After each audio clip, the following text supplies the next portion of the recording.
ಜನರಿಗೆ ಸುಳ್ಳು ಹೇಳಲಿಕ್ಕೆ ಸಾಧ್ಯ ಇಲ್ಲ. ಏಯ್ ಕೂತ್ಕೊಳ್ರಿ, ಅವ್ರು ಯಾರವ್ರು? ಏಯ್ ಕೂತ್ಕೊಳ್ಳಯ್ಯ.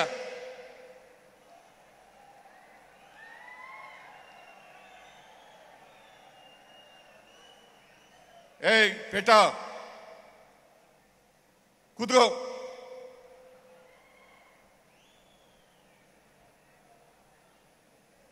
ಇಪ್ಪತ್ತು 25 ನಿಮಿಷ ಕೂತ್ಕೊಳ್ಳಿ. ನೀವೆಲ್ಲ ಇಷ್ಟೊಂದು ಖರ್ಚು ಮಾಡಿ ಜಿಲ್ಲಾ ಆಡಳಿತದವರು ಖರ್ಚು ಮಾಡಿ ಇಷ್ಟೊಂದು 2578 ಕೋಟಿ ರೂಪಾಯಿಗಳನ್ನ ಹೆಚ್ಚಾಗಿ ಮೈಸೂರು ನಗರದಲ್ಲಿ ಖರ್ಚು ಮಾಡಿ ನಿಮಗೋಸ್ಕರ ಈ ಕಾರ್ಯಕ್ರಮವನ್ನು ಹಮ್ಮಿಕೊಂಡಿರ್ತಕ್ಕಂಥದ್ದು.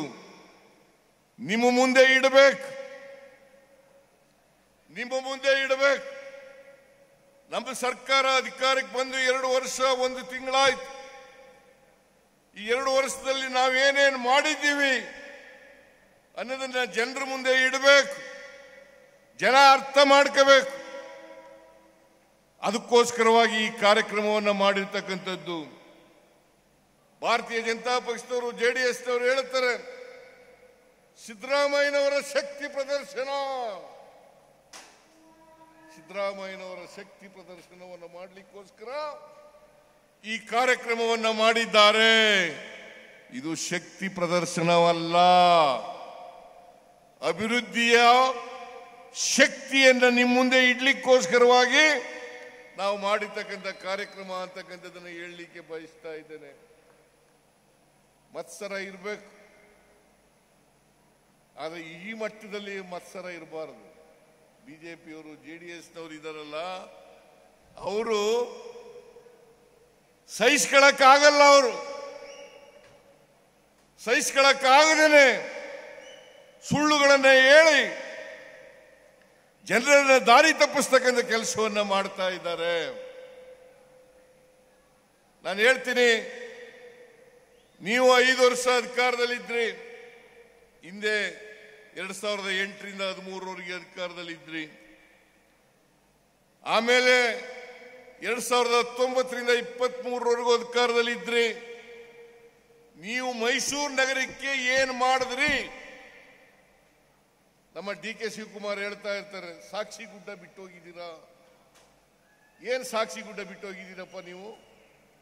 ಏನಾದ್ರು ಮಾಡಿದ್ರೆ ಹೇಳಿ. 4 ವರ್ಷಗಳ ಅಧಿಕಾರದಲ್ಲಿದ್ರಿ ನೀವು. ಅದು ಜನರ ಆಶೀರ್ವಾದದಿಂದ ನೀವು ಅಧಿಕಾರಕ್ಕೆ ಬಂದದ್ದಲ್ಲ. 2008ರಲ್ಲಿ ಅಧಿಕಾರಕ್ಕೆ ಬಂದದ್ದು, 2023ರಲ್ಲಿ ಅಧಿಕಾರಕ್ಕೆ ಬಂದದ್ದು ಅಲ್ಲ, 2018ರಲ್ಲಿ ಅಧಿಕಾರಕ್ಕೆ ಬಂದದ್ದು. ನೀವು ಹಿಂಬಾಗಲಿನಿಂದ ಬಂದಿದ್ದೀರ ಹೊರತು ಜನರ ಆಶೀರ್ವಾದವನ್ನು ಪಡ್ಕೊಂಡು ಅಧಿಕಾರಕ್ಕೆ ಬಂದಿಲ್ಲ. ಆಪರೇಷನ್ ಕಮಲ ಮಾಡಿ ಅಧಿಕಾರಕ್ಕೆ ಬಂದಿರತಕ್ಕಂಥದ್ದು ಇವರು. 2008ರಲ್ಲಿ ಎಷ್ಟು ಗೆದ್ದಿದ್ರು ಇವರು? 110 ಜನ, 113 ಜನ ಗೆಲ್ಲಲಿಕ್ಕಾಗಲಿಲ್ಲ ಇವರು.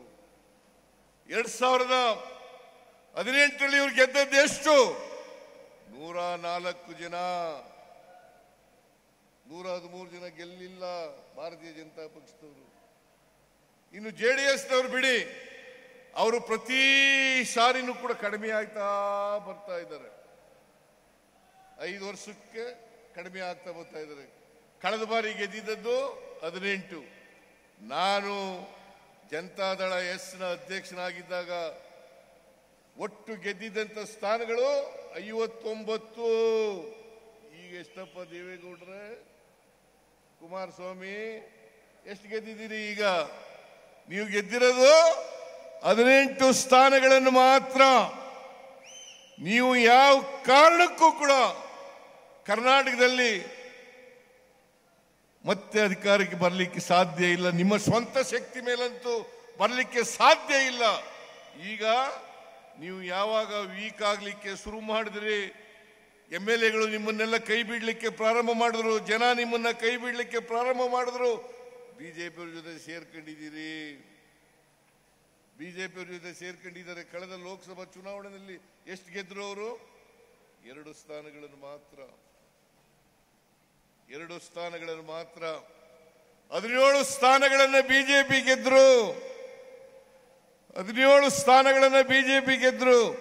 2 ಜೆಡಿಎಸ್ ಅದು ಇಬ್ರು ಸೇರ್ಕೊಂಡು ನಾವು 2018ರಲ್ಲಿ ಒಂದೇ ಒಂದು ಗೆದ್ದಿದ್ದದ್ದು. 2018ರಲ್ಲಿ ಒಂದೇ ಗೆದ್ದಿದ್ದದ್ದು. ಆಮೇಲೆ 2024ರಲ್ಲಿ ನಾವು ಗೆದ್ದದ್ದು 9 ಸ್ಥಾನಗಳು. 1ನೇ ಸ್ಥಾನ 1ರಿಂದ 9 ಸ್ಥಾನಗಳಿಗೆ ಹೋದ ನಾವು. ಇವರು ಕಡಿಮೆ ಆದರು. ನೀವು ಈ ರಾಜ್ಯದಲ್ಲಿ ಜನಪ್ರಿಯತೆಯನ್ನು ಉಳಿಸ್ಕೊಂಡಿದ್ದೀರಾ? ಜನರ ಅಭಿಮಾನವನ್ನು ಉಳಿಸ್ಕೊಂಡಿದ್ದೀರಾ? ಜನರ ಪ್ರೀತಿಯನ್ನು ಉಳಿಸ್ಕೊಂಡಿದ್ದೀರಾ? ಇಲ್ಲ. ಇದನ್ನ ಅರ್ಥ ಮಾಡ್ಕೋಬೇಕಾಗ್ತದೆ. ಇವರು ಯಾವತ್ತೂ ಕೂಡ ಕರ್ನಾಟಕದ ಪರವಾಗಿ ಇರ್ತಕ್ಕಂಥ ಜನ ಅಲ್ಲ, ಬಡವರ ಪರವಾಗಿರ್ತಕ್ಕಂಥ ಜನ ಅಲ್ಲ, ದಲಿತರ ಪರವಾಗಿರ್ತಕ್ಕಂಥ ಜನ ಅಲ್ಲ, ಹಿಂದುಳಿದವರ ಪರವಾಗಿರ್ತಕ್ಕಂಥ ಜನ ಅಲ್ಲ, ಅಲ್ಪಸಂಖ್ಯಾತರ ಪರವಾಗಿರ್ತಕ್ಕಂಥ ಜನ ಅಲ್ಲ ಅಂತಕ್ಕಂಥದ್ದನ್ನು ಸಾಬೀತು ಮಾಡಿದ್ದೀರಿ. ನೀವು ಯಾವಾಗಲೂ ಕೂಡ ಸಾಮಾಜಿಕ ನ್ಯಾಯಕ್ಕೆ ವಿರೋಧ, ಕರ್ನಾಟಕದ ಅಭಿವೃದ್ಧಿಗೆ ವಿರೋಧ, ಜಾತ್ಯತೀತ ತತ್ವಕ್ಕೆ ವಿರೋಧ,